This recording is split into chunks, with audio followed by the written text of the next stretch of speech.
Okay, number 2. Ano po ba ang mga first steps na pagka-join na dapat sundin ng mga newbies? Mga newbies, yung mga bago. Mga new Ikaw, five. Roy, anong ginawa mo nung bago ka? Ako, una talaga kasi, nag-attend ako ng NDO. Kasi wala ako, alam ko na, unang-unang inalam ko sarili ko na, kinilala ko sarili ko. Anong klaseng tao ako. Anyway, kilala mo naman sarili ko. Kung matigas ulo mo, slow ka, may pagkabobo ka, Oo. mahina ka. Inalam ko Kung yung ano mga yung weakness kahinaan mo. ko. Oo, kung ano yung weakness mo. Oo. So, sabi ko, mahina ako sa ganun. So, pag ito, hindi ko to kaya sa isang attend. Hindi ko yan kaya. Dapat mga ilan. So, kilala ko kasi sarili ko. So, alam ko yung capacity ng utak ko. So, ako nag-adjust. So, like yung NDO, hanggang ngayon, talagang di ko pa tinatantanan yun. Pinapakinggan ko pa rin. Ang pinakauna kong ginawa, inalam ko yung anong kahinaan ko. At kung ano yung kahinaan ko, yun ang pinalakas ko. Doon ako nag-focus. Like yung mahina ako magsalita sa harap hanggang ngayon. Mahina pa rin. Mahina ako sa public speaking. Mahina ako dyan.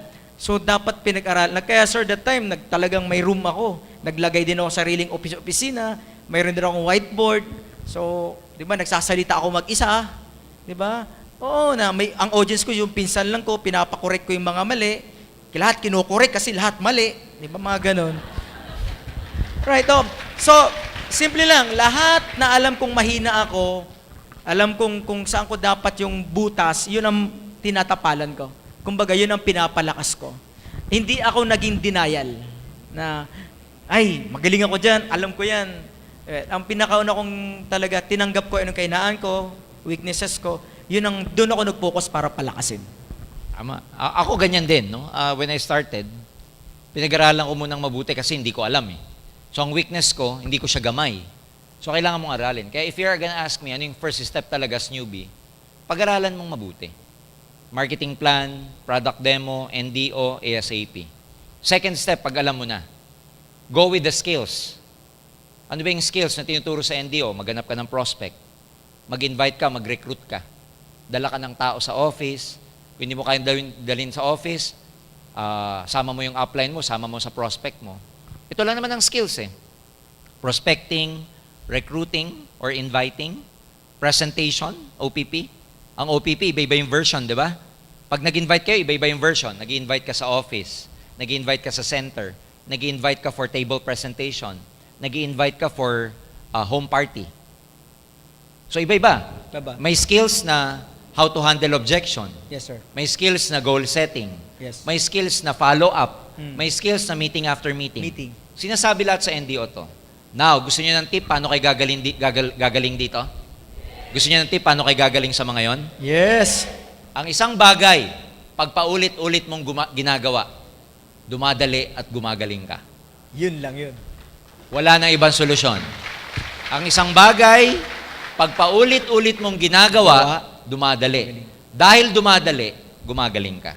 Pag paminsan-minsan mo lang ginagawa, hindi ka gagaling. Correct. Therefore, pag hindi ka gumaling, hindi tataas yung confidence level mo. Hindi magiging madali para sa'yo. Correct. Kaya the only way para gumaling kayo, paulit-ulit mong gawin. Principles of success yan. Ang sabi sa principle of success, your law of averages improves over time. Habang tumatagal ka at paulit-ulit mong ginagawa ang isang bagay, tumataas yung law of averages mo. Mas gumagaling ka, mas marami kang nako-close, mas magaling ka na magpa-7 heads, mas magaling ka na mag-OPP, mas magaling ka na magdala sa office. So pag ginagawa mo paragi, dumadali. Yes. Ang problema na maraming distributors, newbies, they're very afraid to do it. Overcome it. That's the only way you can do it. Sabi ni Lao Tzu, di ba? Journey to 1,000 miles begin with a single step. Yung baby step na yan, paulit-ulit mo, hindi mo malamamalayan, yung mga baby step mo, layo na ng nararating mo. So do it. Pag wala yung upline mo, do it. Ang lumalaki sa negosyong to, yung mga pinabayaan ng upline. Tama. Kaya ako lumaki, hindi lagi available yung upline ko eh. Kaya pag kayo lagi kayong nagpapaspoil sa upline nyo, hindi kayo matuto. At ikaw naman upline, pag lagi mong ini-spoil yung downline mo, hindi yan makakalipad mag-isa. Kaya do not depend to one another. Lumipad ka na mag-isa kahit wala yung upline. Tama. Doon ka matututo. Yung mga nag-number 1 top earners dito, natuto yan kasi hindi sila spoil, hindi sila binaby. Ang downline na nagpapa-baby, hindi kay lalaki. Ang upline na binibaby mo, downline mo, hindi mo napapalaki grupo mo. Correct. So the only way to do it, pabayaan sila. Lipad mag-isa. Ako, isang beses lang ako sinama ng upline ko, Roy. Kain pa The ata. rest is history. Kain lang ata, sir. Sinama sa kain. Diba? Oh. Kain pa. Sinamahan na yun. So, pag mamayang gabi, kaya ngayon, alam niyo yung sikreto na huwag kayo dapat tutukan, huwag kayong spoil. Every time na in-spoil ka na upline mo, sabi mo, upline, huwag mo na akong spoilin. Get away. Leave me alone. Leave me alone. Yeah. I can do this. All by myself. Tandaan niyo yung mga upline nyo, tanungin niyo yung mga earners dito, paano sila lumaki. Sasabihin yan, maaga akong pinabayaang mag-OPP mag-isa. Pinakawalan ako maaga. Pero guys, don't forget pa rin, mag-consult kay upline. Ganon din naman sa, consult your upline. Consult Ganon din pa naman rin. sa pagbibisikleta. Kailan ka ba natuto na mabilis? Yung pinabayaan ka, nung wala na naghahawak sa likod mo. Nasugatan ka, Oo. nahulog ka, pero natuto ka. Natuto ka. Swimming, ganon din. Kung lagi nandyan yung coach mo, wala mangyayari sa'yo. Salang, hayaan mo malunod. Kasi pag nalulunod ka, mag-ano ka eh. Oo. Ganon din sa networking. Don't be afraid to make mistakes because you learn from your mistakes. Correct.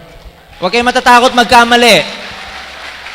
Alam mo, in life, we learn a lot of things in our life because we made errors and mistakes. Kasi ang success is just repetitive. Repetitious failures lang ang success. Pag paulit-ulit kang nagkakamali and you keep adjusting, eventually you will get there. Kaya wala pong naging successful na hindi nagkamali. Yes. Kaya pag marami ka magkakamali, welcome it. Addition sa leadership mo yun. Yung pagkakamali mo. Huwag kayo matakot mag-OPP. Pag first timer yung kausap mo, hindi naman niya alam kung mali-mali ka eh. So, Malay niya ba? Pwede mo, sir, ang pagkakamali isang teacher. Oo, di ba? Oh, tama yan. At least napag-practicean mo pa. Mm. Practice Sa atin, lang ng practice yan eh. Dapat mag-practice ka lang na mag-practice.